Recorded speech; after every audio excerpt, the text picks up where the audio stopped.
এইখন 2022 চনত pre final assessment examination class 10ৰ হিন্দী যাৰ ইলেক্টিভ হিচাপে আছিলে তেওঁলোকৰ কাৰণে প্ৰশ্ন নগাঁও ডিষ্ট্ৰিক্টৰ আহাচোন কি ধৰণৰ প্ৰশ্ন আহিছিলে আৰু মই ভাবোঁ এই প্ৰশ্নখনৰ পৰা তোমালোকে মিনিমাম 60 পৰা 70% কমন পৰিব।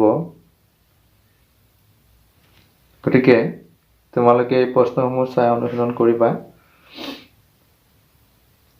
আৰু এটা কথা কৈ থওঁ, মোৰ চেনেলটোত যদি তোমালোক প্ৰথম আহিছা তেতিয়াহ'লে চেনেলটো ছাবস্ক্ৰাইব কৰি ল'বা এনেধৰণৰ ভিডিঅ'সমূহ পাই থাকিবৰ কাৰণে।